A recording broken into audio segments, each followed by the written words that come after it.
da igual si yo me voy a Timbuktu, me cambio el nombre, me cambio, tengo costumbres nuevas, dejo de hablar mi idioma natal, siempre voy a ser parte de mi familia. Ese es un vínculo, como bien dijiste, Goyo, inamovible. Mi mamá siempre va a ser mi mamá. No hay manera de que eso cambie. Nuestra mamá es nuestro primer vínculo con la vida. Es nuestro primer vínculo de amor. Mamá es quien nos enseña a amar. Seamos hombres o mujeres, todos nuestros temas en pareja están ligados con nuestra madre. Todo lo que pasa en la familia es un acto de amor profundísimo.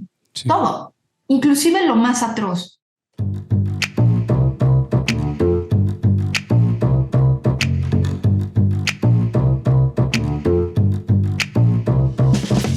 Bienvenidos a Lo que no suma resta, donde buscamos ser un estímulo para que inviertas más tiempo en ti, física, mental y espiritualmente.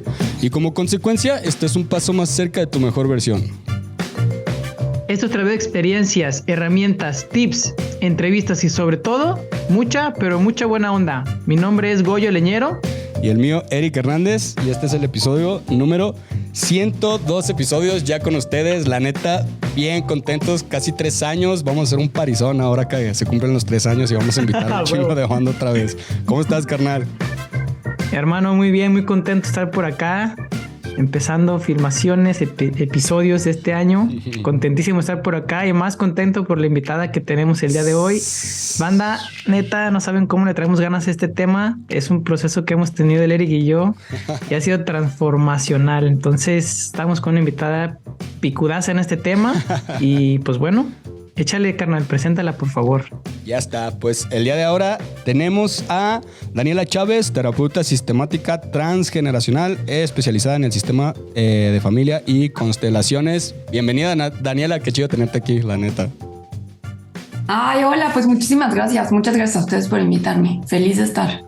Qué chido, qué chido. Les voy a platicar poquito antes de empezar. A Daniela la conocí hace como un mes más o menos, que vino acá a Guadalajara a dar una conferencia y no mames, neta que...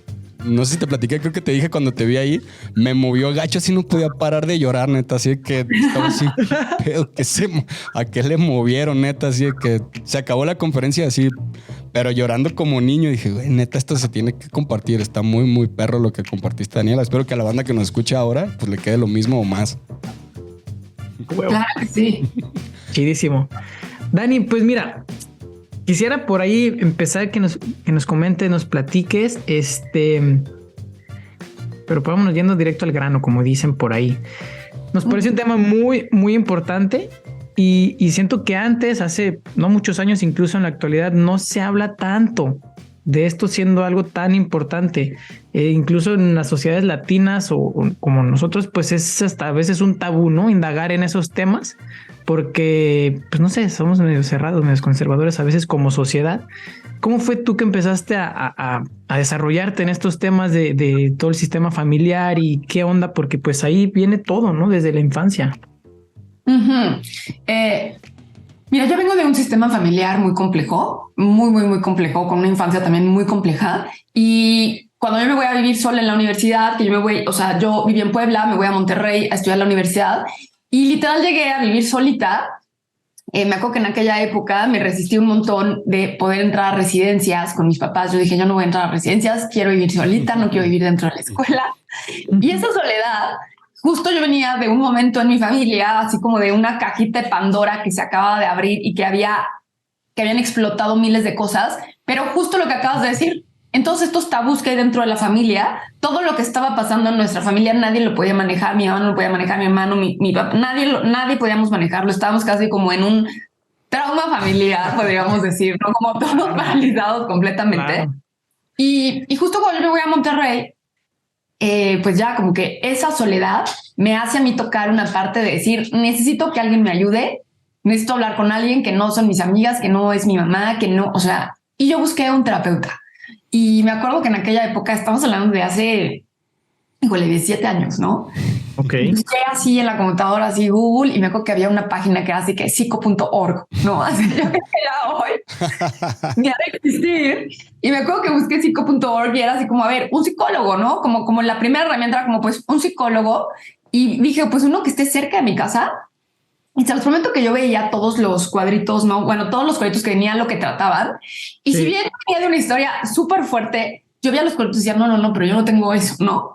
Como esta nueva asimilación de mi propia historia, del sistema familiar del que yo venía, y era como, no.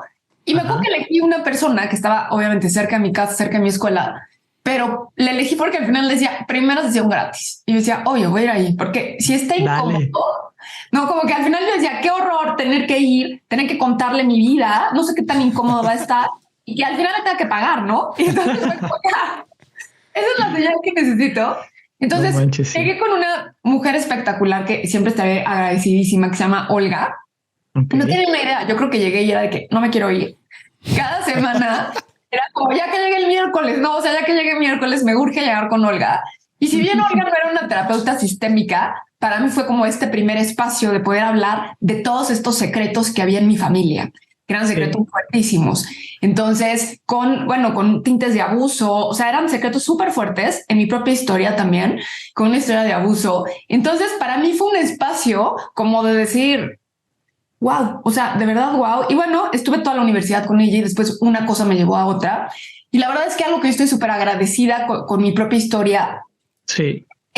Más allá de los momentos duros que tuve en algunos procesos, me llevó por un camino increíble de autoconocimiento y emocional y espiritual y de descubrir tantas cosas de mí, que fue como que una cosa, otra, hasta que eventualmente yo llegué a esta terapia, también ya hace muchísimos años, y yo creo que esta mirada terapéutica de todo lo que yo he probado, porque yo he probado el experimento desde lo más tradicional hasta, no sé, psicodélicos, medicinas y todo lo que pueda caber en el inter, ¿no? O sea, y siento que cuando llegué con esta mirada, siento que fue un parteaguas en mi camino, ¿no? Siento que fue, o sea, si bien todo me ha ayudado y yo siempre soy de la idea que todo nos ayuda, ¿no? A todo lo que vamos, si estamos en una plática, en un círculo, o sea, cualquier cosa que tenga que ver con nosotros, con autoconocimiento espiritual, si estás ahí, yo digo, por algo estás aquí y hay algo de mi energía que resuena y todo nos aporta. Pero más allá de que todo me ha aportado, me parece que esta mirada en su momento fue un parteaguas, fue como un antes y un después y me dio un entendimiento y una comprensión y en su trabajo como como una paz con mi historia que tal vez no conseguí en ningún otro espacio y de ahí vino esta parte de mí de decir, esto se tiene que compartir y si bien yo lo empecé a estudiar y me empecé a meter mucho en el tema para mí, no como que decía, esto es para mí, ¿no? O sea, yo siempre al principio les prometo que decía, yo no puedo ayudar a nadie, yo tengo mil cosas. Claro. Bueno, pero así, sin querer me terminé volviendo como muy especialista en esto hasta que ya hace unos años decidí, ya lo voy a compartir. Te animaste a compartir. Sí, me queda claro. Y fíjate qué interesante. Me parece que primero, como lo mencionas, pues sí, estamos en un caos. Cada quien trae su proceso, cada quien trae su historia, banda. Pero primero hay que como aislarse, ¿no? Aislarse, encontrarse, trabajarse para después, pues volver, ¿no? Si quieres, o regresar ya con otro punto de vista, ver las cosas desde fuera de la caja. Y creo que ahí pudiéramos ya adentrar, ok, padrísimo todo lo que nos platicas. ¿Cómo vuelves a acercarte? ¿Cómo podemos trabajar eso? Ok. Porque a veces, si ya vemos las cosas nosotros diferente, pero si la familia no, híjole, pues creo que choca bastante, ¿no? ¿Cómo podemos hacer eso? ¿No? Yo siempre les digo a mis pacientes, y más ahorita que fue Navidad, que tengo pacientes en muchas partes, no solo de México, sino como fuera o sea, como en otros países que ni siquiera son mexicanos, pero que Navidad se vuelve ese momento en el que, no sé, si soy colombiana y vivo en Francia, voy a ir a Colombia a ver a mi familia, ¿no? Cosas así. Y yo siempre les digo, acuérdate que tu familia no ha ido a terapia. Tú eres la que ha estado aquí en terapia, ¿no? Sí. Ellos van a seguir exactamente igual. Claro. Entonces, siento que esa parte, Goyo, es una parte de también de nuestro propio proceso, de nosotros también poder mirar a nuestra familia como es, sin quererla cambiar. Porque si yo llego a la comprensión de cómo es mi mamá, aunque yo ya haya ido a terapia, puedo empezar a apreciar lo que sí tiene mi mamá y cómo sí es mi mamá y no cómo no es, para que entonces se pueda dar ese acercamiento. Obviamente, también aquí cabe mencionar que habrá muchas situaciones en las que a veces lo más sano es que la persona dé un paso hacia atrás de su familia y sea más cautelosa y entonces, en vez de quedarme en casa de mi mamá, pues bueno, sí ve, pero pues tal vez te tienes que quedar en un hotel, ¿no? No te puedes quedar ahí, ¿no? Como dependerá siempre de cada caso y siento que es como difícil hablar como de manera general. Sí, general no se puede. Pero creo que el primer paso sería poder mirar y entender mi familia como es, ¿no? Y siento que eso es parte como del proceso justo que hacemos, ¿no? Poder ver y decir, mi mamá es así y probablemente no va a cambiar y ni queremos que cambie, porque si yo ya quiero que cambie, ya estoy en un lugar equivocado. Si no, miren, desde esta mirada terapéutica se dice que cuando el ojo del observador cambia, la realidad cambia. Entonces también muchas veces ¿qué pasa? Y si quieren ahorita profundizamos ya en esto, pero si yo cambio, como esto es un sistema, ¿y qué es un sistema? Un sistema es una serie de elementos sueltos interconectados entre sí. Entonces, si un elemento se mueve, todo se va a mover. Si otro elemento se mueve, todo se va a mover. Entonces, ¿qué quiere decir? Que todo lo que pasó en mi familia, todo lo que le pasó a mis papás, a mis abuelos, las historias de mi familia, los secretos que hay en mi familia, me impactan. Así yo me vaya a Timbuktu, me cambie el nombre, ¿no? A otro nombre totalmente diferente, tome otras costumbres, siempre voy a estar conectada con mi familia. Claro. Es literal este dicho de las abuelitas de la sangre llama, ¿no? Como que es real, ¿no? Es fuertísimo. Sí, no, sí, es un vínculo que no se va a romper jamás, pues. Exactamente. Entonces, siempre me va a impactar lo que ha pasado en mi familia, pero de igual manera, como es un sistema y son elementos sueltos interconectados entre sí, también lo que yo haga va a impactar. Va a impactar a mi familia, va a impactar hacia abajo. Entonces, siento que todo el trabajo que hacemos, aunque de pronto tal vez mi familia esté en resistencia, mi familia no lo pueda ver, o como tú dijiste, ¿no? O sea, como que tal vez yo ya me aislé, hice un trabajo y ahora como regreso y me acerco, tal vez ellos no van a cambiar, pero si yo he cambiado, si yo tengo una mirada distinta, probablemente la convivencia también va a ser distinta. Mejor. Porque si estoy menos enojada, si estoy menos triste, si tengo menos cosas que reclamar, dependerá en cada caso, pues obviamente también eso va a ser distinto. Por supuesto. Claro. Yo te quiero preguntar por Daniela, que de hecho es de las primeras preguntillas que tenemos por ahí, es justo cuando empecé, yo tiene como 1 año y medio que empecé a ir a terapia. La neta, te tengo que confesar que era bien pinche escéptico, así como de que nah, yo no necesito eso, o sea, neta, así que Nel, ni de pedo, así. Yo con los libros y haciendo ejercicio y así, ¿no? Entonces recuerdo que cuando fui con mi terapeuta, lo primero que me dijo, así como la primera sesión que tuve, casi me dijo así como de, me hizo voltear a ver a mucho a mi familia, pues entenderme a través de mi familia, pues sabes, así como, güey, si no arreglas la relación con tu mamá y así, pero eso que tiene que ver, ¿no? O sea, si yo vengo a otras cosas, yo vengo a arreglar un tema con una expareja, así, eso qué, ¿no? Entonces, mi pregunta es, ¿en qué nos beneficia, pues, conocernos a través de nuestra familia o voltear a ver el sistema, ¿no? Familiar, toda esta mirada que está muy chida, pues, ¿en qué nos beneficia a nosotros, pues, tal cual? Buenísimo, Eric. Fíjate, antes de contestarte una pregunta, quisiera poner un poquito de contexto para que no me vaya y venga, ¿no? Como, como decir, ay, ahora les va lo más importante. Justo esto que estábamos ya diciendo, ¿no? Como que da igual si yo me voy a Timbuktu, me cambio el nombre, me cambio, tengo costumbres nuevas, dejo de hablar mi idioma natal, siempre voy a ser parte de mi familia. Ese es un vínculo, como bien dijiste, Goyo, inamovible, ¿no? O sea, mi mamá siempre va a ser mi mamá. No hay manera de que eso cambie. Ahora, ¿qué nos está pasando? ¿Qué nos pasa cuando yo les digo el sistema familiar? La familia se ve como un sistema, estamos conectados. Y me encanta lo que dices, Eric, porque siento que de pronto es como decir, bueno, pero yo no tengo nada que ver con lo que mi mamá hizo en su juventud, ni mi abuelita, o sea, como que ni los conozco, entonces como que me da un poco igual y yo tengo este problema. Bueno, ¿qué nos pasa? Que tenemos como normalizada la vida. Cada día nos dormimos pensando que nos vamos a levantar. La tenemos normalizada, ¿no? Alguien se embaraza y es como, buenísimo, la bendición, pero, o sea, como que da un poco igual. No nos sorprende en lo más mínimo. Y siento que si nos detenemos un momentito a mirar y a pensar, es una cosa impresionante y se los platicaba ese día en la conferencia en la que tú estabas, Eric, que para que nosotros estemos aquí, la cantidad de personas que han tenido que coincidir a lo largo de, y no sé, si me voy 11 generaciones, son como 4,000 personas. O sea, y estamos hablando de una sincronía casi milagrosa.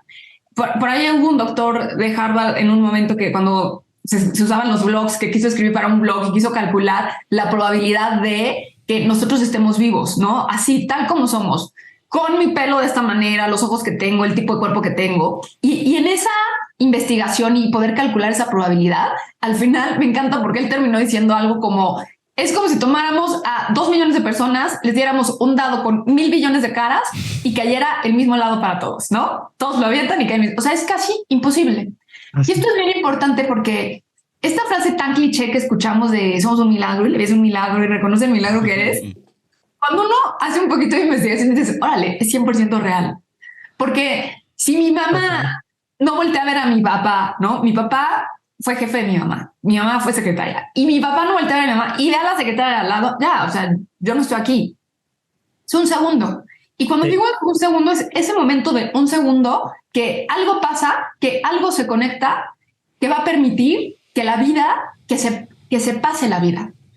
Y da igual si mi mamá y mi papá estuvieron 10 años juntos, 15, 20, 5 minutos. No sé si me explico, ¿no? Si fue sí, total. Yo estoy aquí gracias a un encuentro, nada más. Estamos hablando de todas las posibilidades que había, se dio ese encuentro para que yo esté aquí. Entonces, esto es bien importante porque literal, cuando nosotros nacemos como con un tipo de deuda. Y la deuda es la vida misma, ¿no? Es como, ¿cómo le devuelvo a mis papás? Y quería contar todo esto, Eric, porque justo de ahí es donde puedo explicar tu pregunta, ¿no? Sí. La vida es un milagro y literal, tal vez ustedes ya lo sabrán, tenemos 5% de consciente, 95% de inconsciente, ¿no? Entre el 5 y 7, 95 y 93. Y tal vez de nuestros 5 a 7 la tenemos totalmente normalizada. Hoy me dormí y dije, bueno, mañana termino de hacer todo lo que quería hacer, ¿no? Y bueno, ya, normal, mañana. Y mañana, y mañana, y mañana. Pero en mi 95, 93, no. En nuestro 95 y 93, sabemos que la vida literal es un milagro, es el regalo más grande que tenemos. Por eso cuando una persona está cerca, se enferma, cuando una persona está en una situación de muerte, ahí es cuando decimos todo lo que cueste, ¿no? Si tenemos que perder todo el patrimonio por el hospital, si tenemos que perder, o sea, ahí es cuando decimos, no quiero irme, ¿no? Como que vuelve este momento de relacionarme con la vida. Claro. Entonces, ¿qué pasa con nosotros y nuestros papás? Que cuando nosotros nacemos, traemos esta deuda de decir, ya cuando nacimos, ¿cómo te compenso esto tan grande que tengo que es la vida? ¿Cómo te lo regreso? Y entonces nosotros vamos a ayudar a nuestros papás en todo aquello que veamos que no pueden, desde el lugar de compensar y agradecer esta vida que tengo.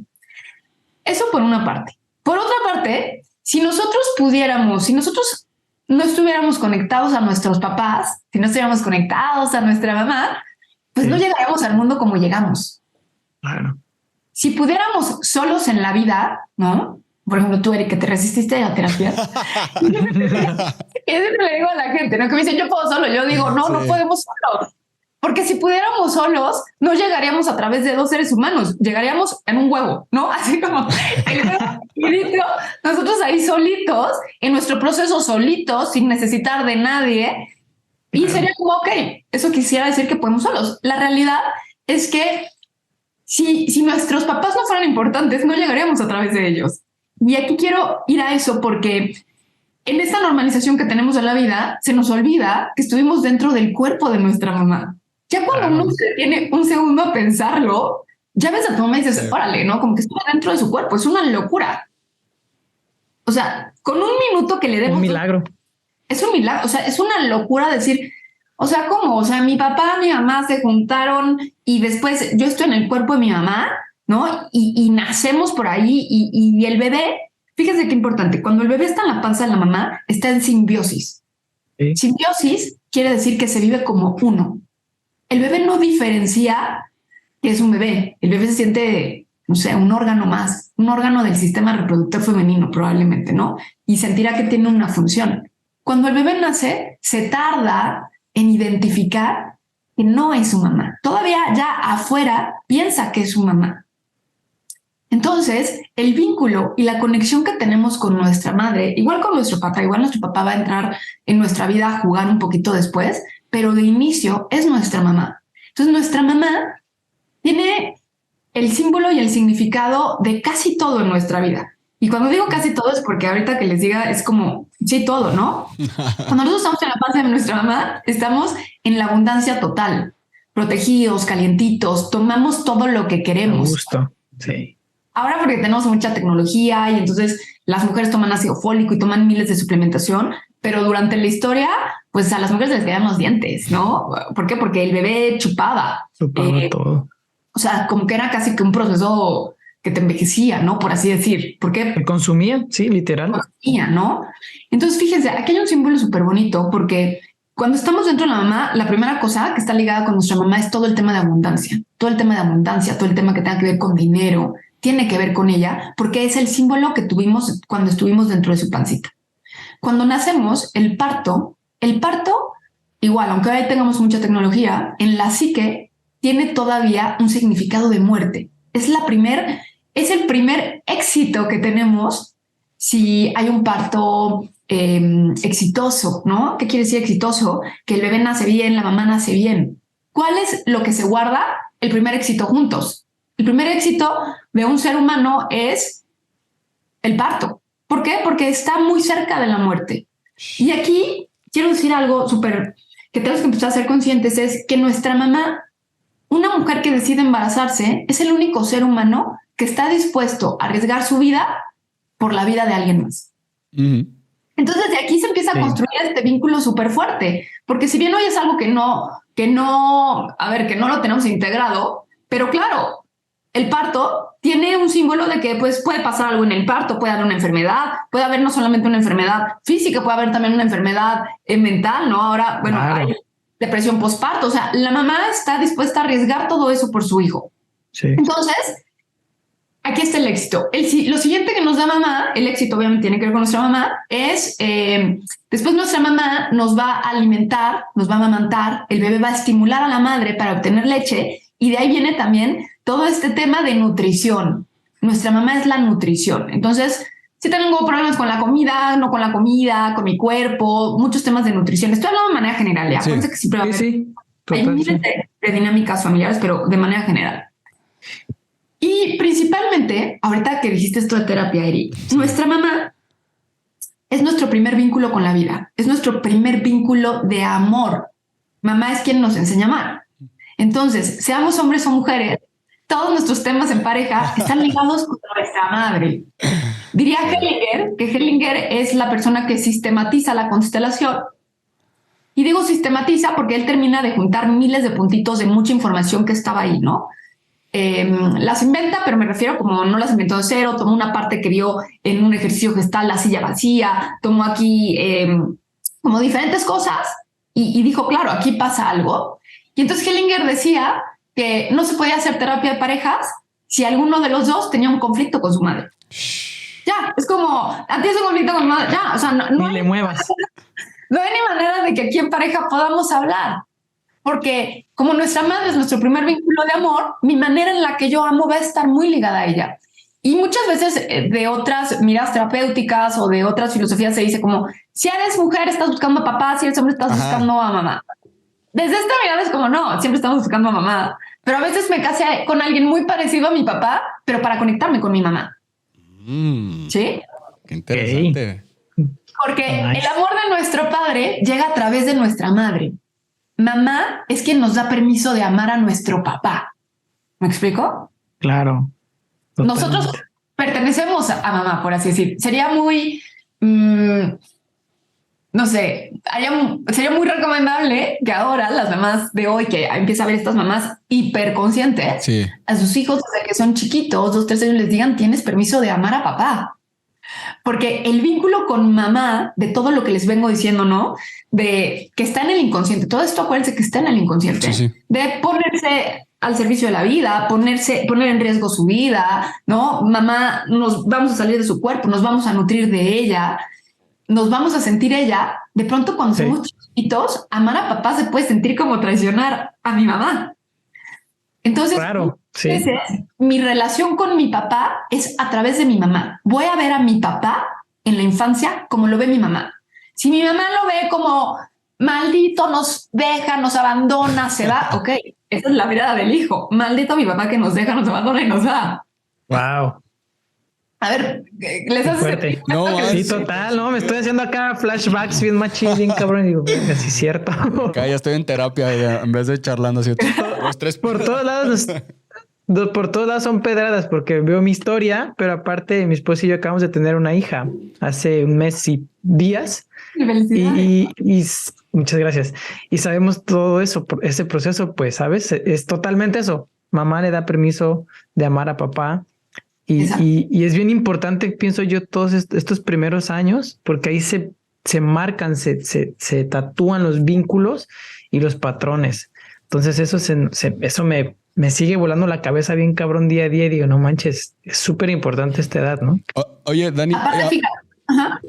Bueno, no sé si te digo la pregunta y si te quieres seguir acá no hay bronca. Hace ratito comentabas en qué te afecta o qué consecuencia tiene como la relación con mamá y por ejemplo con papá o con los hermanos, ¿tiene alguna consecuencia también? Sí, todo tiene una consecuencia. No, ahorita te lo digo. Pero fíjate, quería nada más decir algo súper bonito ahorita que estás yo, porque cuando yo explico todo esto, mucha gente me dice, ok, ¿y el papá qué onda, no? Como que el papá qué pinta y cuál es el rol del papá cuando nace un bebé. Bueno, ¿dónde quedamos? Claro, la mamá tiene esta conexión súper profunda con su bebé y el bebé va a ser, Goyo, el reflejo de la mamá.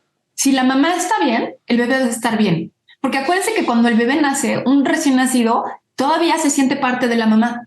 Claro. Entonces va a ser literal el reflejo de la mamá. Si la mamá está tensa, está con miedo, está nerviosa, el bebé va a estar tenso, con miedo, nervioso, porque para empezar dentro de la pancita de mamá, el bebé, fíjense, esto es un dato increíble, que es como decir, el bebé tiene la capacidad de leer a su mamá.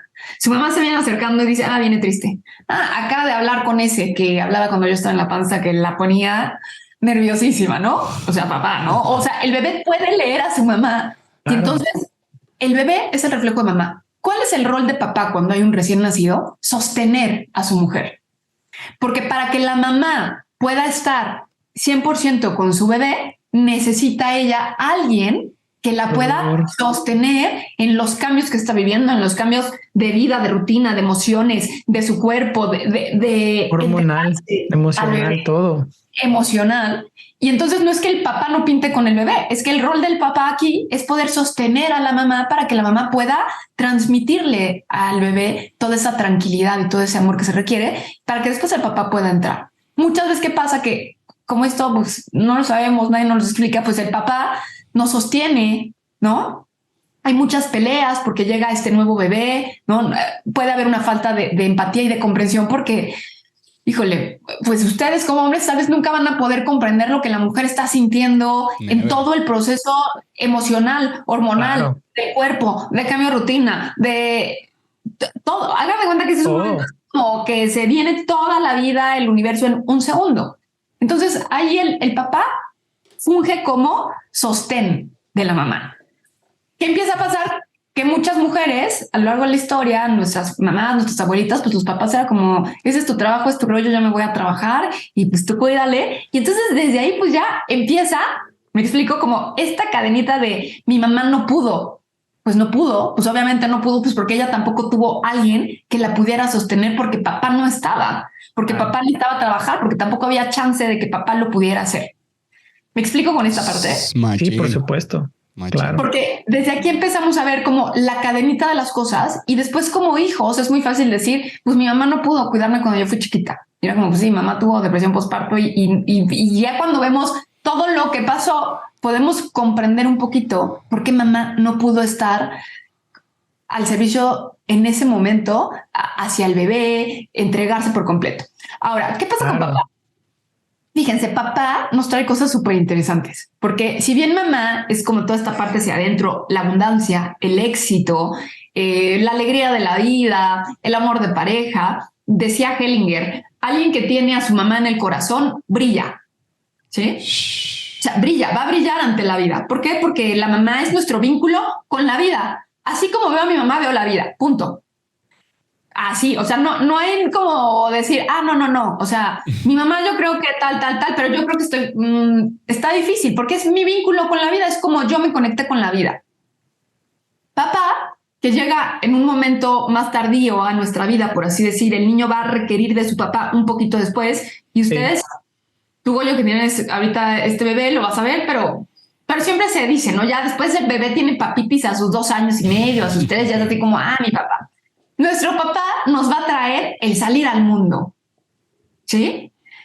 Justo ubican todos estos comerciales, películas donde la mamá así abrigando al niño como tamalito y el papá así de que ya que se moje, ¿no? Como que no le pasa nada. Sí. Justo, bueno, esa es la energía que nos da nuestro papá, el salir, nos da la fuerza de avanzar, nos da una cosa muy específica que nos da papá es concretar.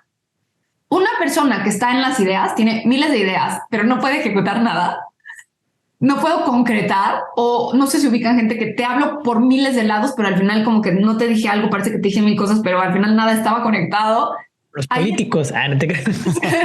Es como decir ahí, nos falta papá, porque papá va a dar esta idea de aterrizar, de concretar, de ejecutar.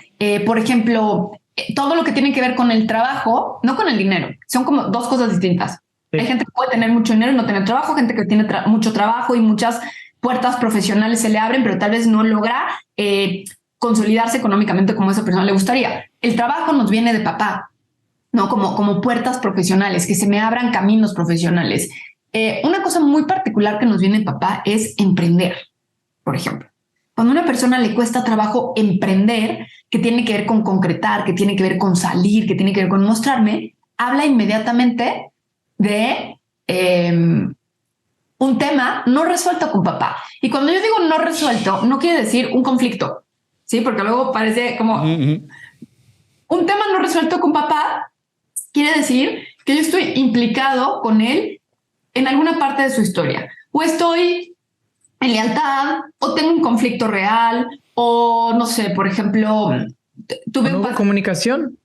O no hubo comunicación, o no lo conocí, o no lo he podido tomar, o no sé, pueden ser miles de dinámicas, pero es como decir, hay algo no resuelto, o sea, hay algo que todavía no pude tomar toda su fuerza, y entonces eso es lo que nos da papá. ¿Qué pasa con nuestros hermanos, Eric? Los hermanos, miren, los hermanos siempre vamos a ser antagonistas. Yo no sé si ustedes tienen hermanos o hermanas. 2 hermanas y un hermano. Dos hermanos. Los hermanos siempre vamos a ser antagonistas, porque siempre vamos a estar luchando por el amor de Estamos luchando siempre por el amor de nuestros papás. Cuando hay más de 2, va a haber como equipos. Los buenos y los malos. Los exitosos y los no exitosos. Los pobres y los ricos. Los hippies y los ejecutivos. No sé si me explico, ¿no? O sea, se van a hacer bandos. Los de mamá y los de papá también. Los que apoyan a mamá, los que apoyan a papá. Vamos a ser antagonistas y vamos a ser antagonistas desde mamá, ve qué exitosa soy para que me voltees a ver y tenga tu amor. Y el otro va a ser mamá, pobrecito de mí, no tengo ni un peso para comer. Para que mi mamá diga pobrecito de mi hijo. ¿Me estoy explicando? Sí.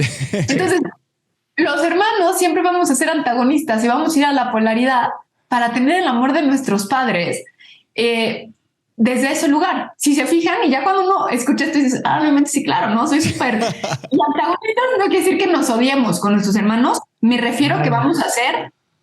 Por los opuestos. Sí, muy distintos. Vamos a coincidir en muchas cosas, pero muchas cosas muy marcadas de decir... La exitosa, el que mejor le fue en la universidad, la hippie y el ejecutivo, ¿no? Y uno quiere ganarse su mamá, el amor, y el otro como mamá, el dinero, y te pago y te hago. Porque estamos luchando por el amor con nuestros papás. Desde esta mirada terapéutica, Hellinger, que sería como el principal, uno de los principales, que vino y empezó a observar todo esto en el sistema familiar. Sí. Él definió que el amor tenía como, que había como niveles de amor, por así decir. A ver, lo explico y a ver si niveles hace sentido. ¿Qué quiere decir? Que nuestro amor más grande, el amor más grande que nosotros vamos a tener siempre va a ser por nuestros papás, porque de ahí nos viene la vida, ¿no? Justo lo que estamos hablando. Entonces, por nuestros papás estamos dispuestos a todo, a repetir patrones, a reparar, a reeditar, a todas las dinámicas, a sacrificarme, a todo, porque pues de ahí me viene la vida y voy a hacer lo que se requiera, ¿no? Como quedarme a cuidar a mi mamá, sacrificar mi vida por estar en la casa, ser pareja energética de alguno de mis papás, no sé, las miles de dinámicas que yo ahorita podría mencionar desde el amor. Quiero que quede esto bien claro, porque todo lo que pasa en la familia Goyo y Eric es un acto de amor profundísimo. Sí. Todo. inclusive lo más atroz, es un acto de amor profundísimo. Cuando nosotros trabajamos desde esta mirada que trabaja con el inconsciente y empezamos a mirar nuestra historia familiar y empezamos a entender muy bien qué pasó y cómo, o sea, de dónde viene, vemos y decimos, órale, fue un acto de amor. No es que mi papá se fue porque quiso, se fue para protegernos a veces de él mismo. Y tal vez eso que parece que yo mucho tiempo viví como abandono, en realidad fue un acto de él decir, ¿cómo protejo a mis hijos de mí mismo? Mejor me voy y los abandono.